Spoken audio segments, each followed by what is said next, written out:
Hi guys, Coach Lee with the Northeast Oklahoma Football Club, and I wanted to put together a video that would be a very simple explanation of the offside rule in the game of soccer. There are several technical elements to the offside rule that might apply for older players. This is going to be an explanation for U8, U10, U12 players and parents who maybe aren't feeling like they have a real good understanding of what the offside rule is. So let me just put it in really simple terms. There are two things we need to think about: the offside position and the offside infraction. Just because someone is in an offside position doesn't mean that a penalty is going to be called. The flag may not go up and the other team be given the ball. So let's explain kind of the difference between those two. The first thing we want to establish is that offside can only be called on the attacking end of the field. So let's look at the field here. Let's say here's our goalie and here are a couple of defenders for the red team, and they're going this way to my left. Okay?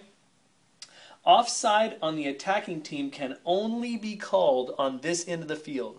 If there's an attacking player on their own side of the field, decide that they're defending, offside cannot be called no matter how in the offside position that person is. As long as they're on their end of the field, the end that they're defending, offside cannot be called. So offside, the rule is only enforced on the attacking side of the field.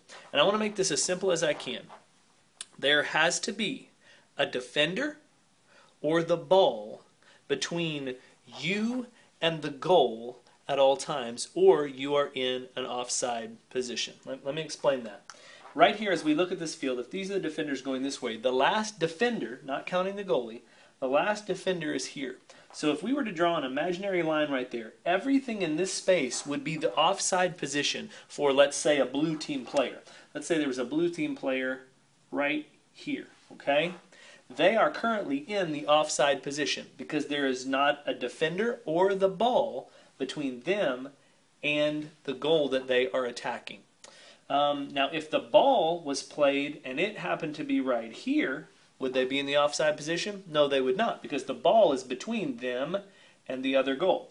If we just drew imaginary lines, before, when the ball wasn't there, the imaginary line was here at the last defender. If the ball's here, the imaginary line would be here, and everything on that side, the right side of that, would be an offside position. Now, you can be in that position and nothing be called, because the ball may be down here being banged around between your own defense. It only is called when you become involved in the play.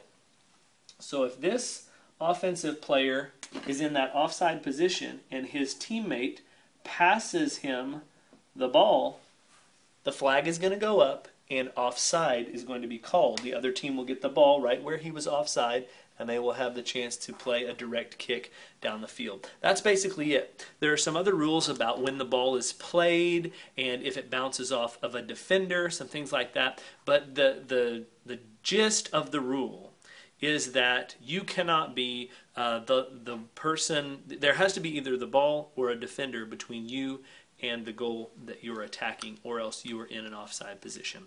If you're curious about the intricacies of the rule and when it is called and that kind of thing, especially for older players, I suggest a couple of other YouTube links here below the video, and you'll get a full explanation to the offside rule. But this is going to be helpful for those of you who are younger players or parents of younger players, and you're just trying to figure out what this offside rule is all about. Thanks.